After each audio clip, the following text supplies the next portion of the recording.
Well, hello fellow Game of Thrones fans. You are currently watching The Word from Westeros, exclusively produced for allgeek2me.net. I am Kate Calabro, and this is my show. Before I break down the most nerve-wracking 20 minutes of Game of Thrones like ever, here's your water cooler recap of Game of Thrones Season 5, Episode 8, Hardhome.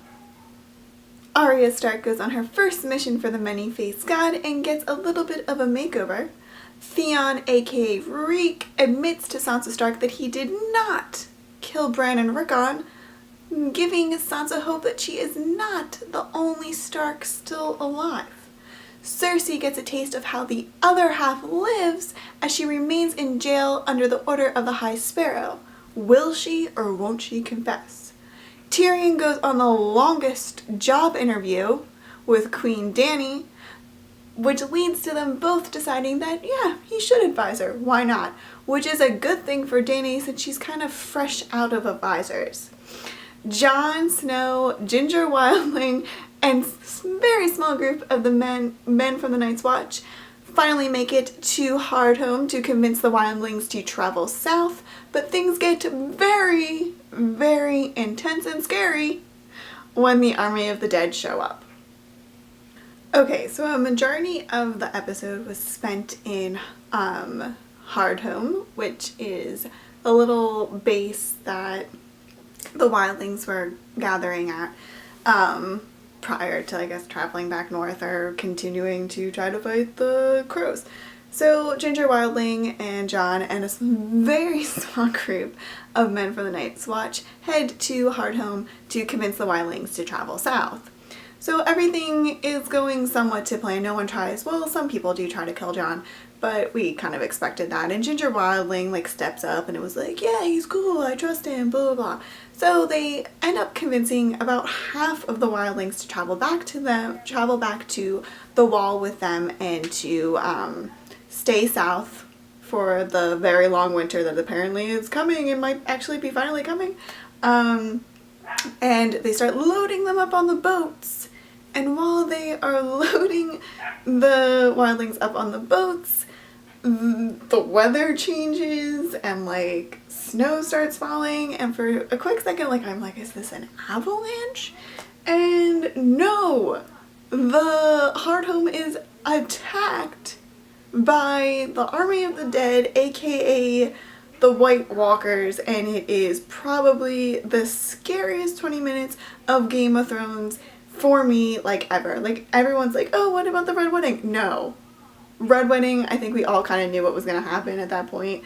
What Game of Thrones has done with Season 5 is completely turn the world of A Song of Ice and Fire upside down, and I have no idea who's going to live. I have no idea who's going to die, and I am freaking out because before I was at least able, I'm not caught up to all the books, but I was at least able to cheat thanks to Wiki, but now I can't even cheat, and so the whole entire time I'm like, oh my god, Jon is going to fucking die. And I'm sitting there paralyzed, unable to breathe, and I was like, ah, like everyone else on the internet.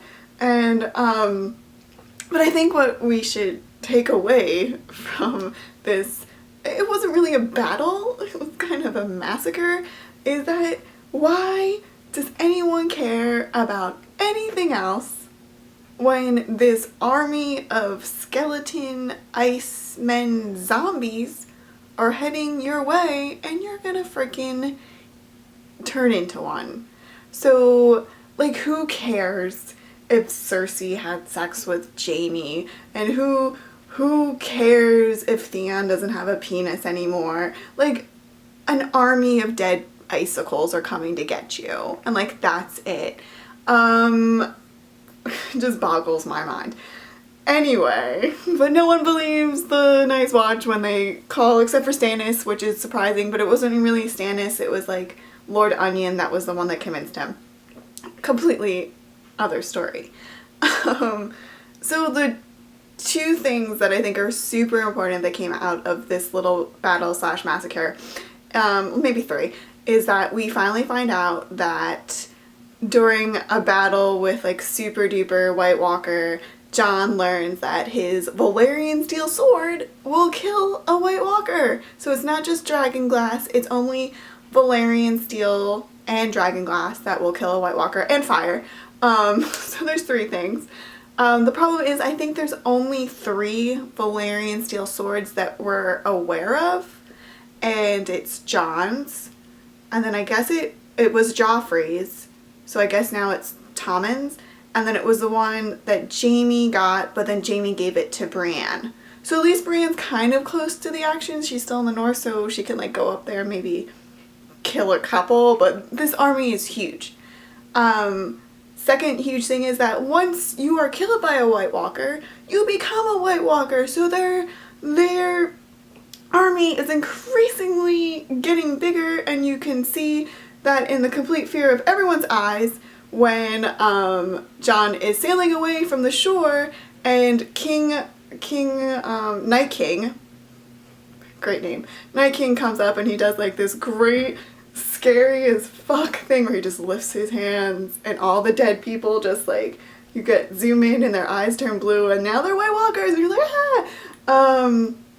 Second and third thing is the only way Westeros is going to survive, and I think this whole episode made it perfectly clear, is that if like Jon sends an email or like a raven or whatever they use back in Westeros to now Tyrion, who's now Daenerys' advisor, because like Jon and Tyrion are tight because, you know, bastards and cripples thing, saying like, hey bro, why don't you bring Dany over here with those dragons and we're just gonna have to light up this army because that's the only way Westeros will still exist once the army of the dead, you know, trample on everyone and finally make it past the wall. So yeah, it was very scary, and I know, I don't know if it was just me, but I did talk to someone else.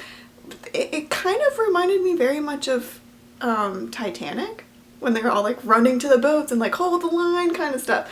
So I was getting like Titanic flashbacks along with like fear of Jon dying. It was very emotional, and it was something that I never want to have to live through again. So I really just don't care about anything else. I just want people to realize that the White Walkers are real and that something needs to happen. Jon can't do it by himself. And don't kill Jon Snow. It was awful.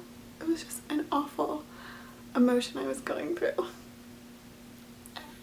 Well, that about wraps it up for this episode of The Word from Westeros. We only have 2 more episodes of Game of Thrones Season 5 left, and I am freaking out because I am excited and nervous to see how they wrap up this shockingly surprising season.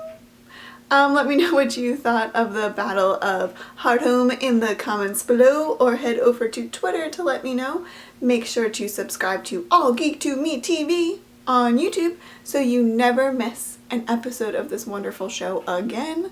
And also check out other great, cool, geeky content that we post up on the page. Why not?